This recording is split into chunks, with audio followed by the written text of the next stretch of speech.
All right. Now, first things first, just a little bit about me. I've been working at the iSchool for 4.5 years now. I've been teaching CRS 435 interviewing for 9 years. I can't believe that. And so over the last 10 years or so, I've really been able to pick up a lot on interviewing practices. And I've always had a real interest in virtual interviewing way, way, way before the time of the pandemic. I've done some research on virtual interviewing, and it's finally fabulous to know that it's paying off now. So again, if you have any questions, don't hesitate to ask away, because that's what I'm here for. Now, as a job seeker, you do have the same goal in a video interview as an in-person interview, right? So the whole goal is to show that you're the right person for the right job at that time. So ultimately, you want to spend as little time as possible during a video interview really focused on the video part, because really what matters is the connection you make with the interviewer. So what we're not going to talk about tonight, we're not going to do any mock interviewing strategies. We're not going to address specific questions per se, but what I really want to start with is the essence of how to prepare for the video interview, the virtual interview, how to execute the video virtual interview, essentially how to look out for some quirky things. You know, what happens if I sneeze, right, on camera? What am I supposed to do, right? What if I have dry mouth? Those are things that I want to make sure that we're going over tonight. And then going over a little bit about how to answer and frame your answers to the questions. And then finally, we're going to veer a little bit into the case study interviewing territory. I'm not going to spend too much time on that tonight, because we will be doing some more webinars on case studies interviewing in the next few weeks. So stay tuned to that. So let's get started, shall we? So the age of COVID, what's so different now? Well, the obvious thing is that we're doing interviews virtually right now. If an employer is asking you to come in person for an interview, that's going to say something about the employer. That's going to say something about perhaps their concern for safety and the well-being and health of you as a potential employee. So I want you to keep that in mind. Now, there are some areas around the country, and I even know universities that are doing in-person interviews, which again says something about the organization. You got to take that into consideration. Is the job worth it when an employer is looking to bring you in for an in-person interview? Also, many interviewers just aren't comfortable with virtual interviews, right? Especially some of us older folks who aren't digital natives, who maybe did not grow up, 5, 6 years old having a smartphone and being able to, take selfies and all that stuff. So we need to consider that there is a learning curve when we are interacting with folks, especially intergenerationally, through virtual interviewing. And then the essence of interviews itself is usually people who are doing even in-person interviews are not professional interviewers, right?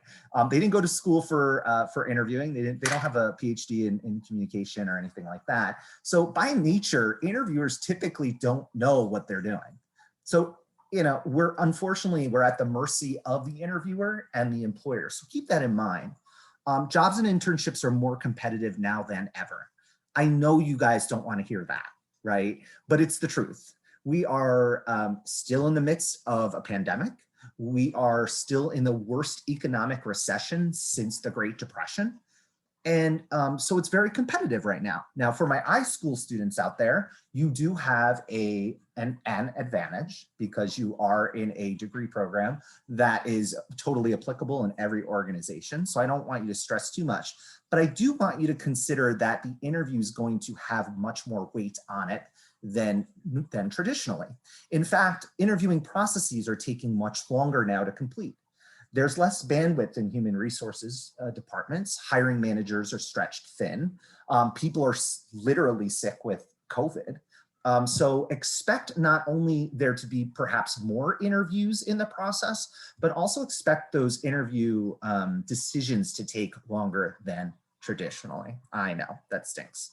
And then 2, applicants should be paying more attention to how an employer treats an interviewee during the interaction. So how are they showcasing empathy? How are they considering the safety and the well-being of the potential employee or the interviewing candidate? Those are things that you're going to want to either look out for or ask questions about towards the end of the interview. So essentially, why does this matter, right? This means for you to, one, be prepared. You need to make sure that to expect the unexpected when it comes to video interviews, because they are so unique and different and nuanced in a lot of ways.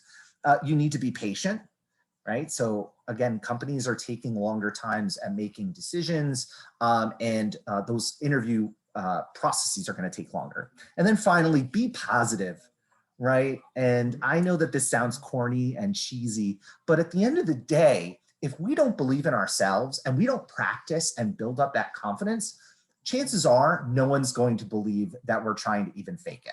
So there really is a self-fulfilling prophecy when it comes to the application process and job interviewing. And one of the things I tell my students from the very first day in my interviewing class is, if you don't think you're going to do well in that interview, you're not going to do well in that interview. It psychologically puts you in a really bad place at a disadvantage. And so the key really is to make sure that you are prepared and you've practiced for that interview. So before the nitty gritty, before we get into the meat and the potatoes of the presentation tonight, I cannot stress this enough that preparation is key, right? And that went the same for traditional face-to-face interviews as well. It always bugs me out a little bit when I talk with a student and they tell me, oh my gosh, Christopher, I have this amazing interview with Viacom CBS Studios. I'm so excited. And it's tomorrow and I can't wait to kick butt in the interview. And I'll say, great. What are you doing to practice for tomorrow's interview? And they say, oh, practice for an interview. I'm fabulous. I'm such a good speaker. I don't need to practice. I can wing it. Right? And that's the worst thing you can do before an interview. It really does take a lot of thoughtful practice. I would highly encourage you to engage in mock interviews. I'm going to give you some resources tonight to check out if you're a Syracuse University student that are free to you, of course. And then also make sure that you are expecting those traditional behavioral interview questions. You can go online and Google top 50 behavioral interview questions. You know they're going to ask you to tell me about yourself, right? And students tend to screw that up pretty big. I'm not sure why. You know they're going to ask about teamwork. You know they're going to ask about conflict and personality differences. You know they're going to ask about time management. So there are ways that you can make sure you're over prepared for an interview. That's a good thing. Also know that it's okay to be human, right? We all, you know, we have pets in our domains. We could have a baby crying in the background.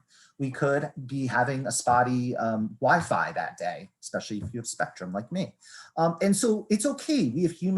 We're all human. We all make mistakes, and it's okay to acknowledge that as long as you learn from that and move on. Communication, collaboration, and resilience are the most in-demand skills right at this point during COVID. Now, traditionally speaking, these three skills are always very important, but especially now, right? Think of communication. They're going to be testing your ability to try to articulate what it is that you've done in the past. Not just that, but how are you overcoming issues that are in your daily lives and your professional lives during COVID? How are you able to communicate that effectively? And two, how to communicate virtually as well. The nonverbal presentation, what are you actually saying that's coming out of your mouth? How are you explaining previous experiences? Are you keeping positive to the story? The second skill is collaboration. And again, collaboration's always been in high demand skill, but especially in a virtual setting. Chances are you're going to be working virtually, you're going to be onboarded virtually at this point, and it's really important that you know how to work across teams virtually. This is going to be your opportunity to showcase that. And then finally, resilience. And resilience is a really hard skill to build because you have to fail. You have to make mistakes. You have to falter. Not only that, you have to get yourself up, brush yourself off, and realize what it is that you learned from that issue. Not just that, you have to try to explain that to the interviewing committee. The reason why they're testing resilience is because this is a really depressing time, right? People are sick. Our economy is not doing great. We've had a tumultuous political period in the last few months. So they're going to be wanting to test your resilience. And how you're going to do that is to prepare answers on how you've been able to overcome hurdles and obstacles in your life. Answering your interview questions with narratives and specific examples. I'll give you some tips on how to do that. And part of it is just making sure that you have an introduction to your interview response. You have a body with lots of specific examples, yet you're keeping it brief and succinct, and then concluding with a nice result to that. And then finally, interviewing is a two-way street, folks. Yes, it's true. You're in the hot seat. You're the one being asked all those questions, but you're interviewing them just as much, if not more, than they are interviewing you. Because now is a time when you can kind of sometimes see through the true colors of an organization, since they are going through chaos, and some are disorderly right now because we've all had to make the switch to online. I want you to try to see that and try to look through the employer and the interviewer and try to really gauge where they are in how they treat people in their organization during a time like this. So prepping for remote interviews. So nothing's really different other than the video aspect, right? So I want you to prepare as you would for an in-person interview.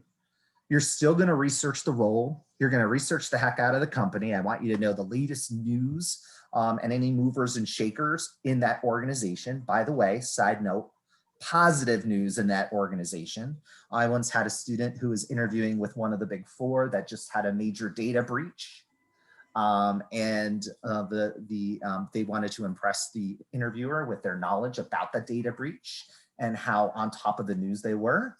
And really all it was a big insult to the company, because now you're sort of putting a really terrible thing into that interview.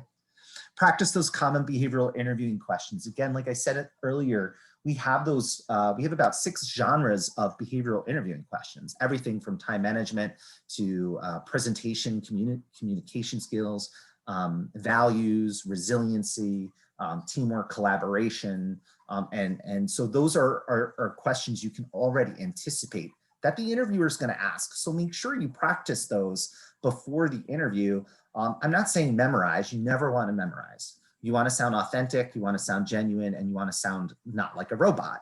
But at the same time, it's good to be prepared. You know they're going to ask you those questions. And then finally, generate questions to ask at the end of the interview. We'll be going over that a little bit more in this presentation. Test your technology equipment. It's super important. Microphone, headphones, make sure that your computer software systems are updated properly. Ensure that any texting or email dings or anything like that, Microsoft Teams, totally closed out of. Practice your video interviewing skills beforehand. This is my plug for the Big Interview. Big Interview is a platform we have here at Syracuse. It's for all Syracuse University students, staff, and faculty. And essentially what you can do is you can just create your own mock interview.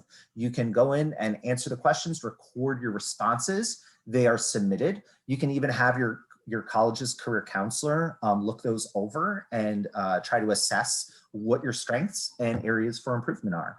I have actually 2 of those appointments tomorrow that I'm going to be doing. So Big Interview, Google it, Syracuse University, you'll be able to find that. Have notes available, but don't overuse notes. For me personally, I'm not a notes person. I am much prefer to prepare beforehand and not get bogged down in a lot of scripts or outlines or anything like that. However, there's nothing wrong with bringing some notes to an interview. In fact, Greg Raymond, one of the partners at Ernst & Young, suggested that our students in virtual interviews show them like, hey, just so you know, I've got some notes here that I'm going to be using, I'm going to be referring to, because this is such a great opportunity. Was something that they had recommended. But again, don't overuse them.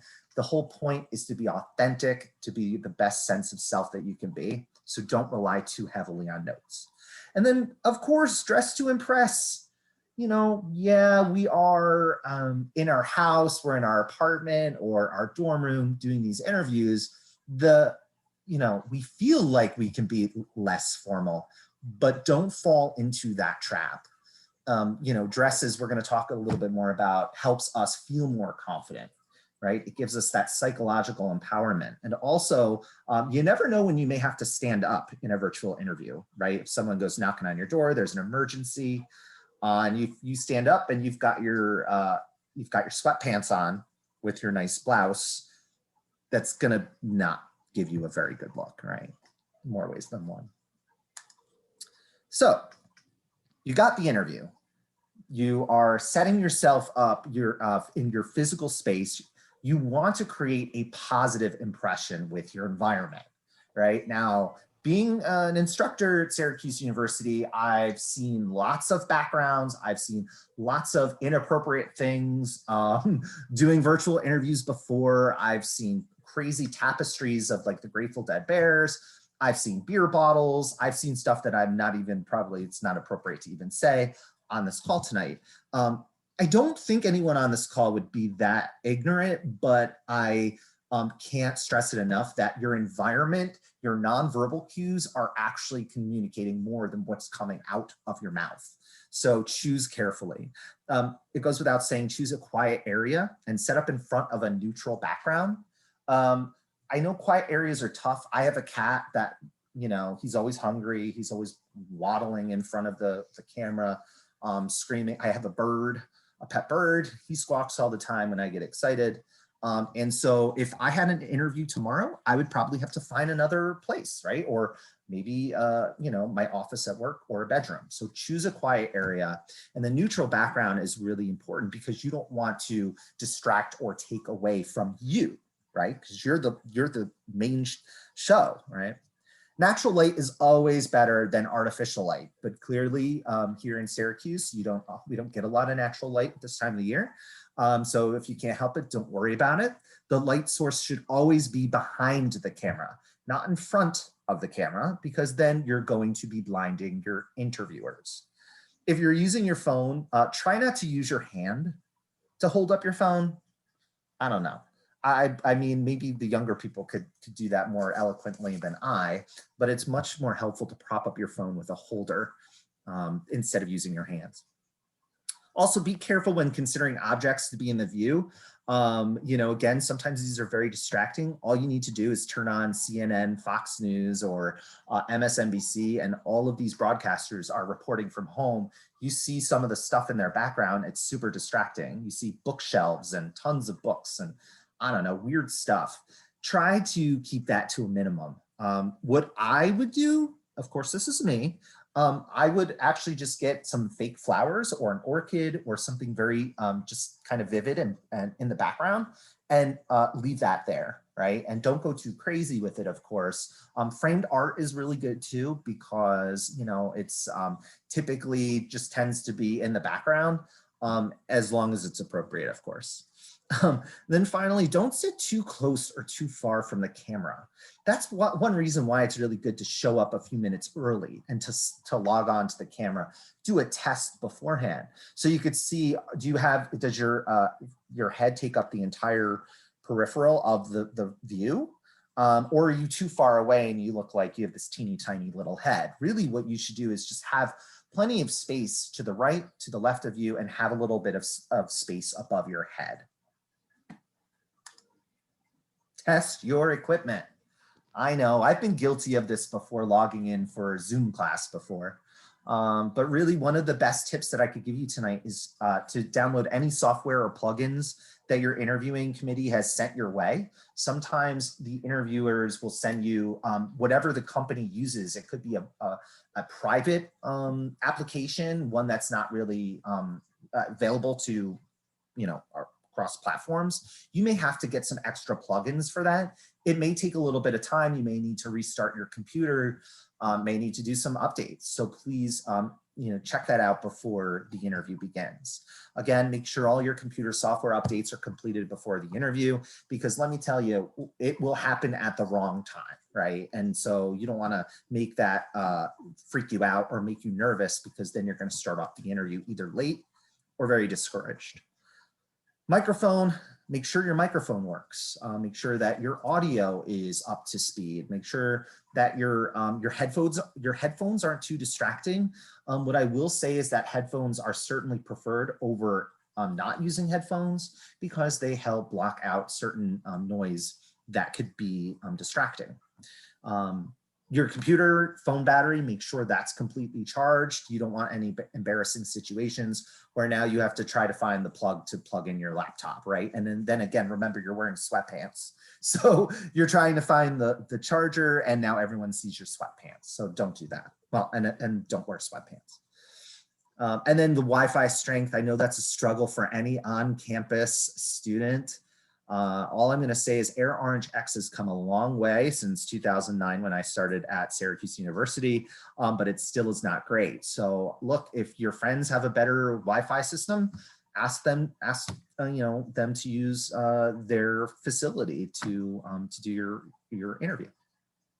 You also may want to shut off other programs and close windows that could be distracting. Again, I'm not a Mac user, but I remember having a Mac and I remember having my texts from my iPhone coming through on my Mac, and it was very distracting when I was trying to do meetings. So please make sure that you just close out of all those things. Again, these are things that sometimes we think about until they occur, and it could be very distressing.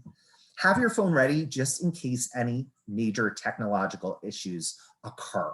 And this could be on either end, right? And so that's why it's so important to have your cell phone there just in case, charged, in case they need to switch to call you solely on the phone. Which has actually happened to me before. It was actually very embarrassing because it was the interviewer's issue. It wasn't my issue. She wasn't very nice to me about that, but that's all right. On-camera wardrobe. So look, I'm not going to sit here and tell you what you need to wear because as someone who shops at Kohl's and use my Kohl's cash, I'm not one that should be telling people how to dress, right? But what I will say is that it's much more important to act formal and to err on the side of more traditional conservative business attire than going with some informal wardrobe materials or even, dare I say, vivid, although I like vivid stuff. Always dress from head to toe. This will help increase your confidence. I know that you're not going to want to dress from head to toe, right? Like you're like, oh, great, I have to put on khakis or I have to put on dress socks. But let me tell you, it really does help make you feel more empowered, psychologically prepared, and more formal. You're bougie, you're dressed up. So definitely go for that. This is not something I really knew until I started actually engaging in more virtual meetings when COVID hit, but contrast is key, right? So what you wear needs to be a different color than the background, right? Because if you wear a color that is the same color as your background, you look like you're just a floating head, and that may freak some people out, or just, now you've done great at the interview, but you're a floating head, and that's now made your interviewing committee a little uncomfortable. So try to wear something different color-wise than the background. Also avoid patterns. This is not because I'm a fashionista or anything like that, but I'm just telling you from the research I've done, patterns, very tight patterns can cause an effect where it looks like your outfit is swimming, right? And I know we've all seen that before, and it can look a little trippy, so you may want to prevent that from happening. And then finally, light reveals wrinkles. And I'm not going to get into gender and gender stereotypes and chores, but let me just say it's good for everyone to have an iron available and to know how to iron. I will say that the best tip I learned about ironing was to have a spray bottle available to spray a little bit of water and then go over those wrinkles. The reason why I say this is because the camera will show every wrinkle in a light colored shirt. And the more light you have, especially natural light, it's going to show those wrinkles. And look, I don't mind a wrinkle here and there, but if you're looking a little disheveled or you're not looking as polished, that could unfortunately have a negative impact on the final decision. And I know it's not fair, of course, but that's unfortunately how Western business works. So what about beginning your virtual interview? So we've set up our shop, we're all prepared, we've practiced. First thing is you need to show up a few minutes early, right? And this is just good standard practice for in-person, face-to-face interviews, but especially for the virtual interview, again, because we're at the mercy of technology. Something's not working right, we can nip that in the bud a little bit earlier. I can't help but think that some of you are going to roll your eyes at me for saying this, and I'm totally okay with that. I want you to think of starting your interaction off with what we call a digital handshake. What the hell is a digital handshake? Sounds stupid, right?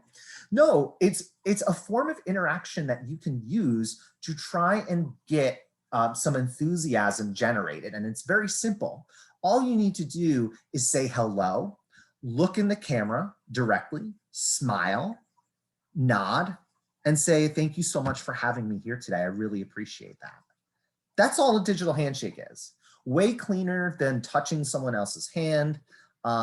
It's polite, it's friendly. You're trying to give a little bit of camera face right there. And that's all I'm saying about a digital handshake. Say hello, smile, look directly into the camera, nod, and say, thank you so much for having me here today, right? It's also okay to acknowledge the awkwardness of virtual interviews, right? The interviewers know this is awkward. You know this is awkward. We would so much rather be in person so we can, be in the same space and, share share our personalities a little bit more vibrantly and share our facial expressions. But unfortunately, we don't have that opportunity right now. So it's okay to say, oh, I really wish I could be there in person with you guys, but because of the pandemic, and that's not just it's gonna lighten the mood, but it's also gonna show this is human and I can identify. We can all identify with this. Make sure you're making a note of any names or roles of your interviewers. One of the best things about Zoom or Microsoft Teams is that you can see the person's name. You can read their name. You will have if you want, take a screenshot or take some sort of clipping so that way you have everyone's names and roles on hand. So that way when you send thank you emails, that's much easier for you. And then finally, consider how you sound. I teach my public speaking students that our voice, each one of our voices has a personality, has a color to it. You got to use your voice in a way to sound confident, to sound personable. And I hate to even admit this, but to sound likable. Because at the end of the day, those folks may be working on the same team as you or working under you or working above you, and they're gonna need to work with you in some sort of spirit moving forward. And look, I know saying smile is a really offensive thing to say to people nowadays, but the truth is that smiling is just a way of inviting warmth, trust, and goodwill. And so just a simple smile is gonna help make your appearance seem more personable. So consider how you sound, and not to belabor this, but practice makes perfect. So the more you practice your introductory pitches, your tell me about yourself, your time when you failed or you made a mistake or something like that, the more comfortable and confident you're gonna appear as you're selling that answer. Hey, Chris, I had a question. Sure, what's up? So in your recommendation to take down interviewees or the interviewers' names, is it your opinion that it wouldn't be awkward to be typing while interacting with someone during the interview? Or how do at what point do you start using your keyboard? Because it's going to be obvious what you're doing on camera, right? Yeah, that's a really good question. So I have not seen any research done on what it looks like when you're typing. I just know that when I'm in meetings or if I was in an interview, I would try my best not to use the keyboard and instead have a pen and paper. So that way it looks like you're really just taking notes. You're not just on Amazon shopping or something like that. And of course, I know you wouldn't be doing that. But the typing on the keyboard to me looks distracting, and it looks a little non-traditional, if that helps. It does, thank you. Yeah, no, that was a good question. I wasn't anticipating that. Ooh, I gotta add that in my next presentation. So during your virtual interview, treat your video interview like a conversation. That is a golden rule when it comes to face-to-face traditional interviews, right? No one wants to sit through an interview where it's just a series of questions and answers, right? Where it's so rigid and so stiff that it just feels like a super phony, fake interaction. Look, and that's gonna happen if you're nervous, right? It is up to the interviewer to make you feel like the star of the show, because as the interviewee, of course, you're the star of the show. but they can only do so much to try to make it feel like a conversation before it feels like a chore. And then we know we're probably not going to hire this person. They don't seem like a natural fit, right? And that's really hard to do. But the key is to play off of the interviewers, to keep smiling, making good eye contact, and to frame your answers in a way that are articulate and that you've clearly practiced. You also, this is totally because of virtual interviews, you need to signal nowadays when your answer is complete. And you wouldn't normally do that when you're in person because you get the style, you get the essence a little bit more because you're sitting right in front of them. You can read the totality of their body language. But when you're on a video call, especially if it's a panel interview, maybe you've got 5 or 6 people interviewing you, it's really important to say, you could say something as easily as, and that's the end of my statement right there. You know, what does anyone else think about that, right? And so letting them know that you're done and it's time to move on is actually very helpful. And when we look at genderlect and the way different genders speak, women tend to feel like they need to fill the silence a little bit more. And so women tend to do what's called hedging, where they will kind of continue to trickle a little bit more of their answer through because they feel like they haven't been able to end their statement properly. And so sometimes it's really important as the dudes, they'll finish their statement and they'll just be done. So I'm trying to encourage the women out there to mimic the men in a way and just end your statement and say that, okay, that's the end of that statement. Let the other person finish speaking. You're nervous when you're in a job interview. Everything's on the line, your internship, your pay, your livelihood, your health insurance. I know it's stressful.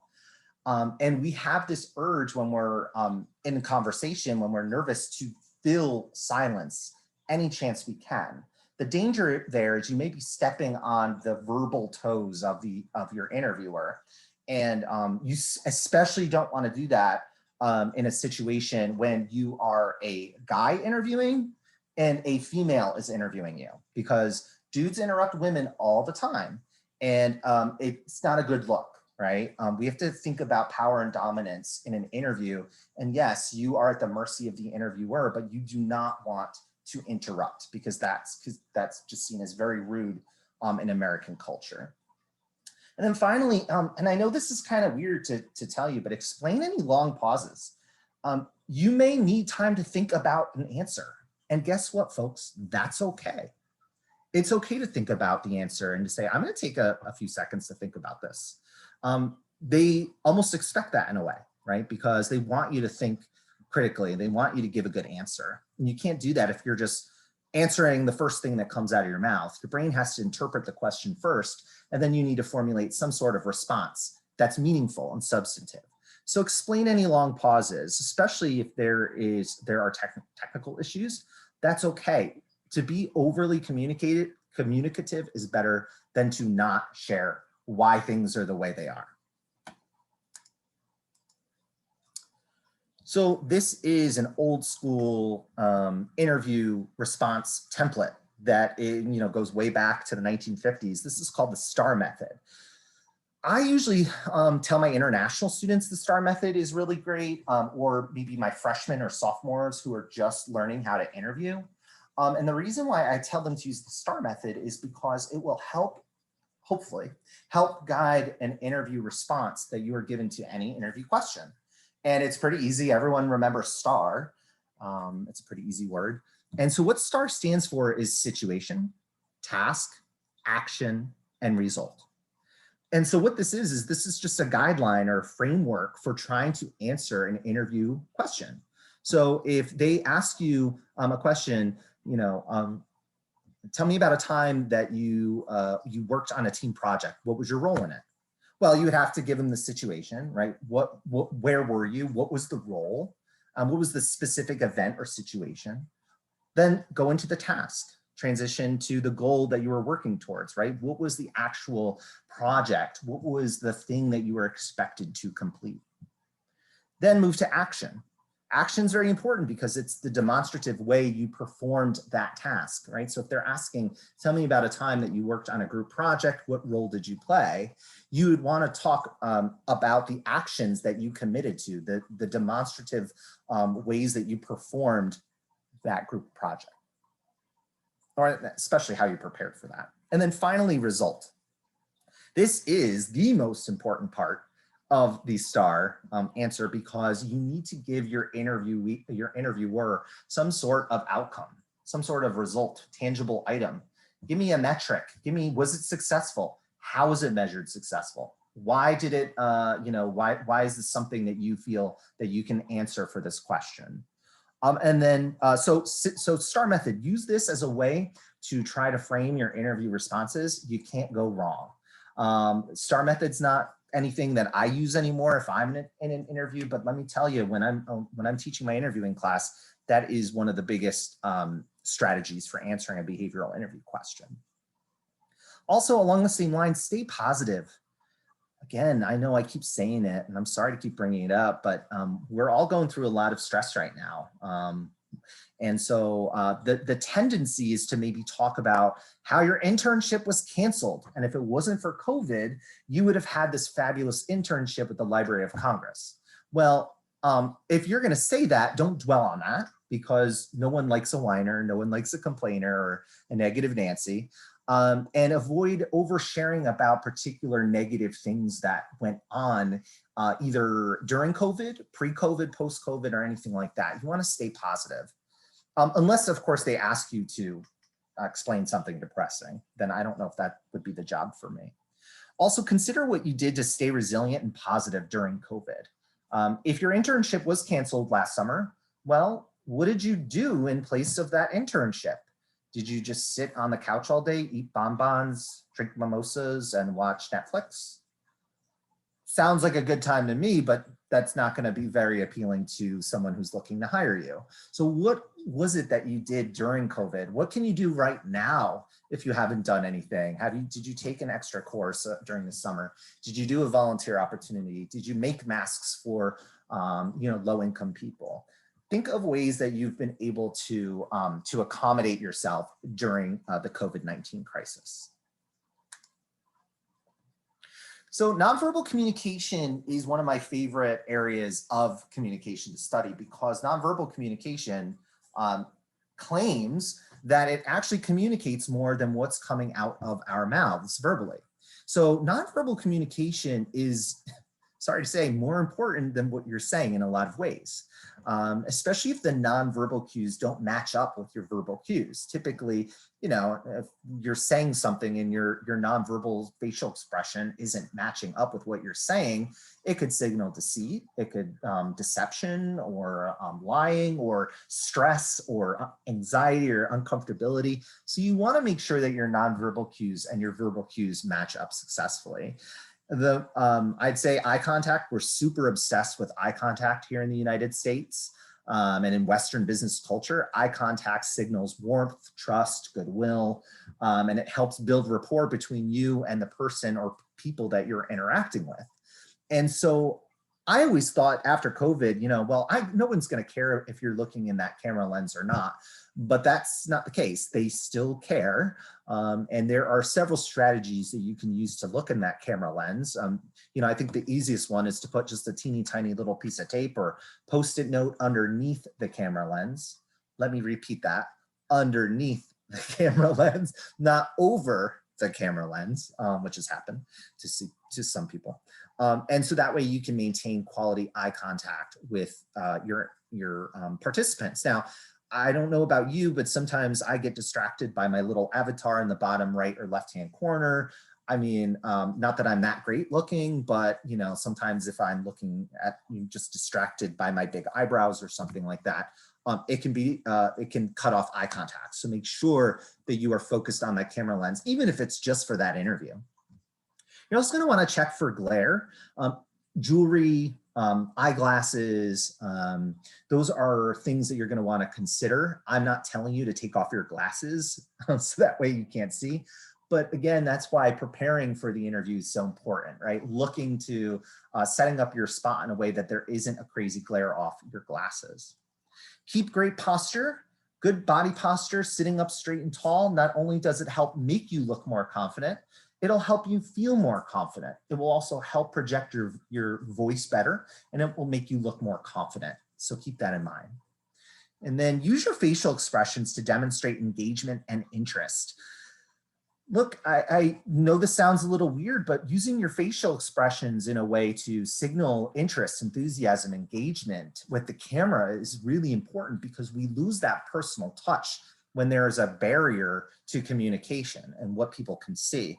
I'm not saying to like act weird with your, develop some sort of weird facial tick or wink at the camera because you're trying to connect with the interviewers on the other end. What I'm saying is try to portray a personality, try to smile, try to make good eye contact, try to bob your head around maybe a little bit when you're expressing enthusiasm.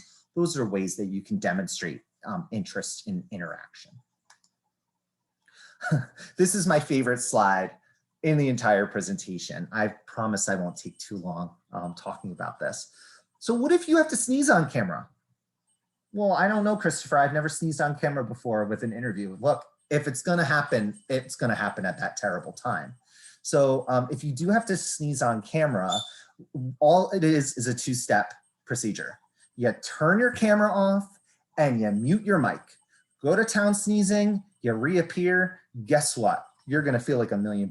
Now, the truth is that they can usually read on your face when you're going to sneeze. And so you're so much better off just turning off your camera and your microphone to sneeze and then come back on and then make a sort of a humorous quip about it than to struggle there and try to hold in a sneeze. I guarantee you this is going to happen to someone on this call and you're going to thank me for it. So turn camera off, mute, then sneeze, take care of that, turn your camera on and your mic, right? What about touching your face on camera? Have you ever seen a professional, news reporting professional or a communications professional touching their face on camera? Probably not, because they're taught not to touch their face on camera. Touching your face, even though I'm gonna be honest, I touch my face all the time. I do not practice what I preach here. But touching your face typically signals anxiety, discomfort, and can signal in a lot of ways just that you're not confident. And I know that's silly and stupid, and I wish that was not the case, but unfortunately that's what it's interpreted as. So try not to touch your face. They say sit on your hands. I couldn't do that. Dry mouth, look. When you're in an interview, you're nervous, your body's doing some weird, funky things. You could very potentially have dry mouth. If you have dry mouth, just have room temperature water next to you. You can also have some tea with lemon beforehand. That will help you. You may even want to try a cough drop or something like that beforehand, not during your interview. Research says to turn your camera off when you are taking a sip of water. Me personally, I don't see that being an issue. I think that if someone's judging you unfairly because you're taking a sip of water on camera, then that's probably not the job for you, right? Again, researchers say turn off your camera to take a sip of water. I don't agree with that. I know. What about after your virtual interview? Ask questions. This is how you're showing engagement and interest in the role. It's also a way for you to demonstrate your listening skills. So some sample questions you can ask. You want to ask safe questions. What do you love most about working here? That's my favorite. What's the timeline for the next steps in the process? What that does is that gives you the opportunity now to follow up with the interviewer once that time has passed. So if they say, we hope to have a decision made in 1 business week or 5 business days, you can officially follow up with them after 5 business days and you're not being annoying about it. What are you hoping this person will accomplish in their first 6 months and in their first year, right? That's nice, that's goal orientation. It may catch the person off guard, hopefully not. And then without a doubt, if they don't talk about how their operations have changed since COVID, you may wanna ask about that. And I'm also gonna say too, you may wanna try to research that before the interview, not just to see what kind of workplace it is, but also it may just make you look more prepared. Make sure you send thank you emails and conduct any follow-ups. I know it seems really phony, like of course everyone's going to send a thank you email, but I get really surprised at how many people do not send thank yous, and that's not a good look, just for business purposes. And then finally, remain positive.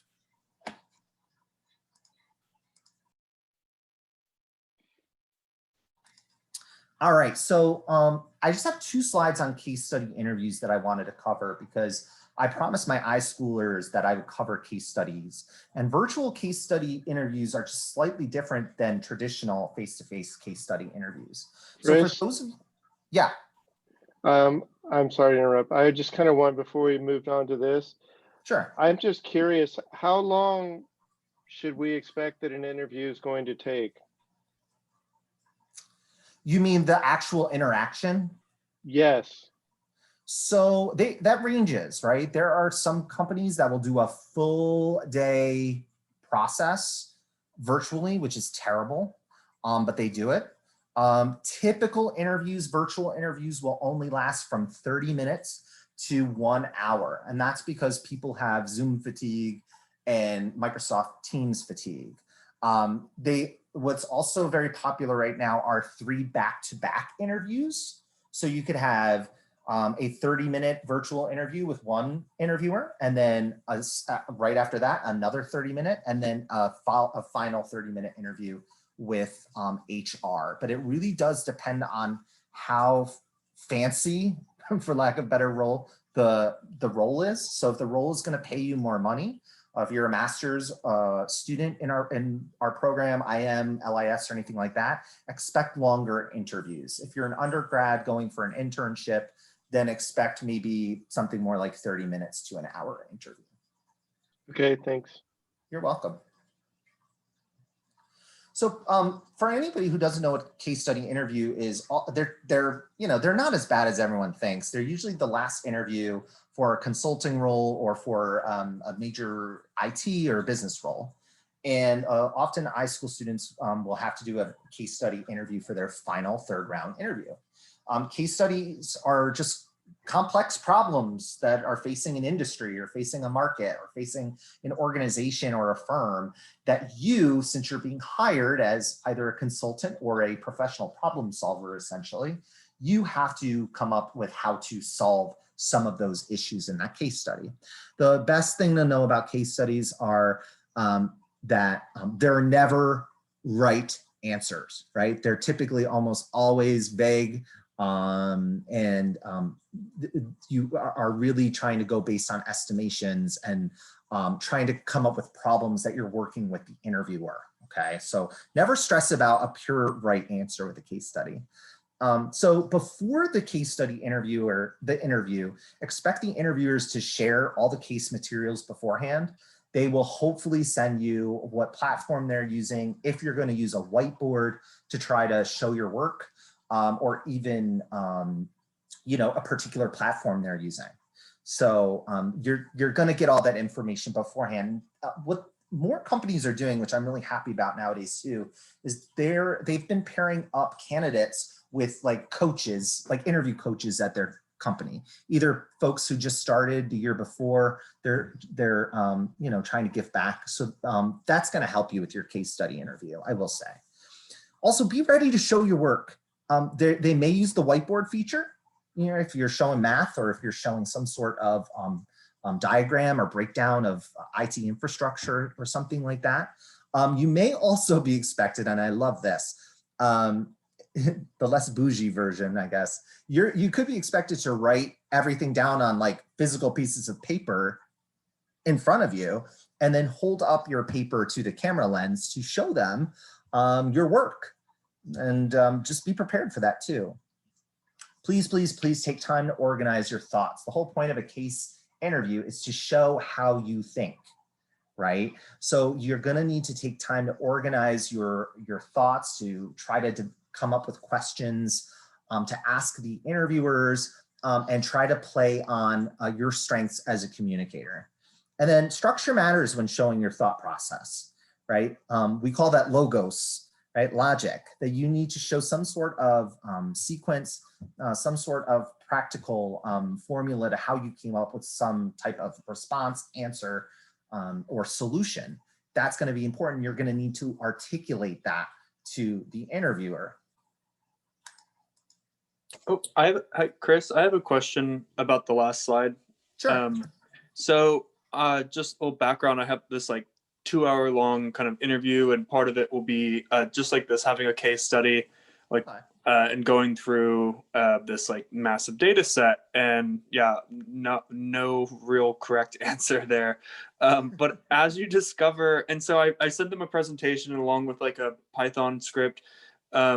As I know things like are like, as I know like things are just like not great answers, or like I made an effort and I showed them like all this other cool stuff, but I know that it's like not going to be a really great solution. Do I just save all that for, because it's like I did multiple parts, like I did one and I jumped to another, and I have it in like the Syracuse kind of setting of how you present a professional document, but Yeah. at the end, do I just save that all for the end and tell them all the stuff I would have changed? You know, that's a really hard question to answer, and I feel bad because part of me wants to say no. Communication is key during that, right? Like I want you to share everything with them because you don't know what could help them not only see how you're thinking, but also they could be impressed by sort of other ways that you're tackling that problem. But the other part of me says that you don't want to waste their time, right? And they'll know if you're BSing them. They know, and they'll tell you straight up that sometimes case study interviews, the people are super friendly, genuine. They'll help you out with anything. And then sometimes you get these other folks who are just like, they're testing your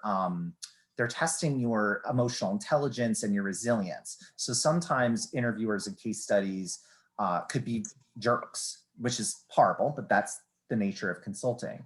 So I would, if I had to make a recommendation, I would say save all that to the end. Okay, and should I expect them to let me present for, yeah, I think, okay, on this specific instance, I think it's set up that I present uninterrupted for like, the time being, and then we talk about it for like another half hour. Yeah, and I actually think that takes a little bit of pressure off you in a way, because you're not being distracted by all these like follow-up questions or these probes that are going to further distract you from your solution. So absolutely. Yeah. Okay. Just FYI, shoot me an email. I've got a whole case study. I've got tons of case study stuff that I would be happy to share with you. Wonderful. I definitely will. One other question, just Sure. From the last one, I was struggling with my microphone. How do you like get through like the full like long interviews that are like 2+ hours, like and not having like the Zoom fatigue? Just have an energy drink on the side or something, or. I mean, get some good sleep, eat a good breakfast, and make sure that you're focused for that day. So I'm not an energy drink guy. I'm more of a wine guy myself. But I would say, yeah, if that's going to help you focus and stay awake and interested, because I'll be honest, I've done the full day face-to-face interviews, and those are tiring, but the virtual ones are cruel. So whatever you can muster up to help keep you engaged and focused and stay on task, I would say go for it. Okay, great. And by the way, you're welcome. I was not encouraging anyone to drink wine during the interview. I just want to put that out there. This is being recorded. But again, yeah, just shoot me an email. I'd be happy to send you anything you need. Will do. Thank you. Appreciate that. So you're so welcome.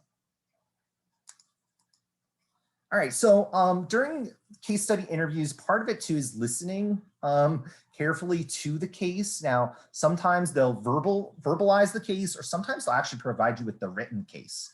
And the written cases, I just think are great opportunities to freak yourself out even more and over prepare. But you always want to listen to the interviewers, because they're going to give you, or at least they're supposed to give you, some useful, helpful information that's supposed to guide you through the process, because that's essentially what they're going to be hiring you to do, is work with a team of people who are working on that problem together. It's so important you summarize the problem statement as you understand it to make sure that it's aligned with all the objectives of either the company, the firm, or what it is essentially that they're asking you to do. Always ask questions. Often in case studies, they will intentionally leave gaps of information, hopefully pretty obvious in a way. So that way you can say, well, wait, I don't understand. I don't see here the number of people that use your app, right? And you're asking me to bring a solution to the app. Well, this is missing. I don't know how many users are using your app. How am I supposed to come up with a solution to that? So it's fine to ask, it's imperative that you ask questions, but also to make sure that you're specific in asking those questions. So I would recommend asking close-ended questions. Formulate clear and simple hypotheses to help your interviewer follow your train of thought.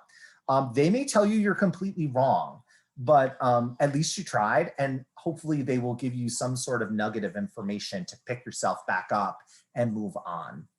And then finally, over communicate in a way is better than under communicating, and expect to answer a bunch of follow-up questions. Again, one reason why I wouldn't like a case study interview is, again, they're testing your emotional intelligence. So if they want to be jerks or if they want to be sassy or kind of rude, they can do that, unfortunately.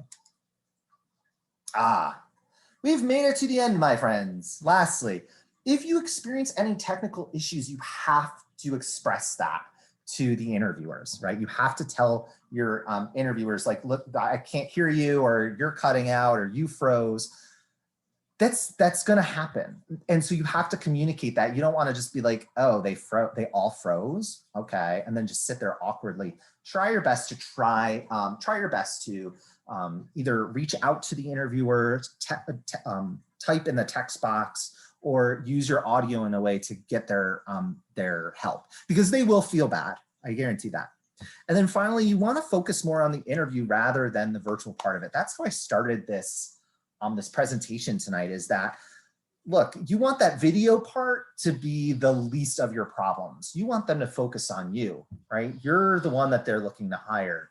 And you want to try to make that connection, which is why the video interview is much more difficult.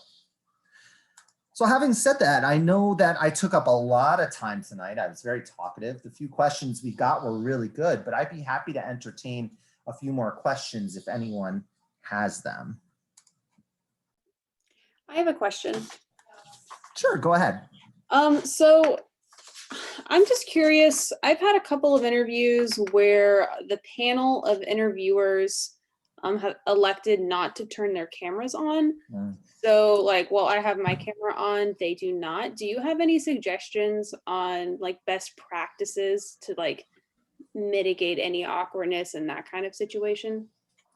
So unfortunately, you as the interviewee are at the mercy of the interviewer, and that interviewer really can do whatever they want. And so I'm not sure how bold you'd want to be asking them to turn their camera on. I wouldn't recommend that. But I also think that that says something about that panel of folks, right? Now, can I ask what your degree is? I'm in the data science master's program. That particular interview was in the defense industry. Okay. I can understand like why they might have yes. been Yeah. that way. But I guess my question is more like if you have any good strategies to I guess mitigate that like additional awkwardness of having to interview against people you can't see. No, you know, that's a stump of a question. I wish I had a good answer for you on that. I think for me personally, I would just use that as a way to just be myself, right? And to try your best to feed off the energy of the verbal cues. That's really hard to do, and it's totally unfair to you. Again, the defense industry, I could see, I was thinking of faculty. I wasn't sure if you were a library science student and maybe you were interviewing at an academic library where the faculty weren't keeping their cameras on. That's what I was thinking. But unfortunately, I feel terrible admitting this, but I don't have any suggestions that I can think of now that could help with that other than, and I know this is kind of weird, but just to be yourself and just to try to feed off the energy of the verbal cues that you're getting. All right. Like I was a little stumped at the time when it happened. I was like, what is going on? But thank I you. know. No, but that's a really great question. I'm glad you asked me that because I feel like now I need to try to Google that or ask my peers over in communication rhetorical studies to see what they would say about that. So I don't know, send me an email and remind me tomorrow if you don't mind. I'd love to get to the bottom of that for you. All right. Thank you very much. You're so welcome. Hey, Chris, I had a question as well. Sure. So, for context, I'm one of the online iSchoolers. You know, most of all, I mean, all of our products are obviously generated online. And at least for the way that I'm transitioning careers, I'm leveraging a lot of coursework that I used in my resume. And I was curious what you thought about the appropriateness of having some of the coursework that I referenced in my resume to potentially show to the interview board if they want to entertain it. So, so for instance, if I had my information visualization poster in my resume and I had it queued up, would it be appropriate to share that? So yeah, it's definitely appropriate to share. The more supplemental things you have to show them, the better, especially for if something requires data visualization, knowledge of Tableau or anything like that. I would actually recommend that before the interview, you let the interviewing committee know that you have these other materials portfolio that you'd be happy to share during the interview. I also think it would be really cool, unique, dynamic to in the middle, if they ask you a question about one of your experiences and you have something available that you're willing to share with them, I think that's an amazing opportunity to try to break the monotony of the interview, also to stand out in a lot of ways. That's not something that I've really heard a lot of my students do, but I think from you've got to try to make an impact. You've got to try to stand out from the other 6 to 8 people that they're interviewing. I think that's an amazing strategy. Personally, I would not hesitate to try that out. Again, I think letting them know beforehand that you have some stuff to share with them is fantastic. You could even attach it to the email and send it to them. But I again, from a perspective of trying to stand out, I think offering that, there's nothing wrong with that. Okay, thank you. Yeah, you're welcome. Any other questions?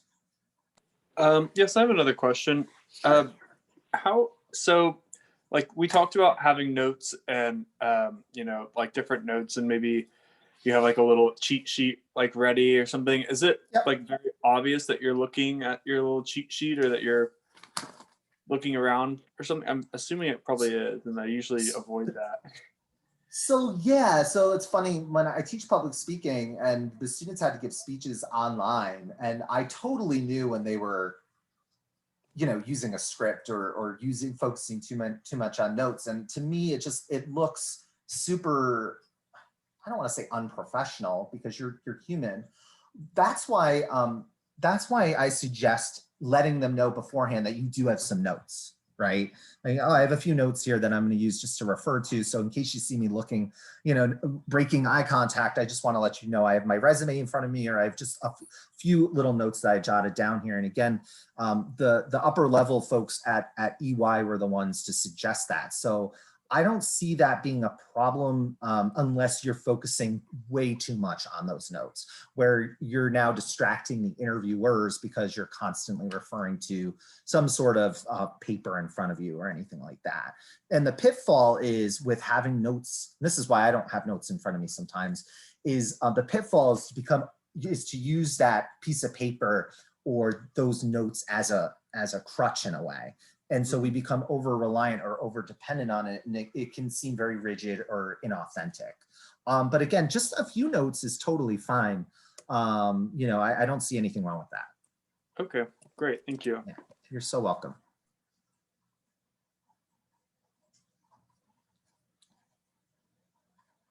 All right, folks, listen, this was fun. I enjoyed this. I'm gonna stop recording if I can. Listen, if you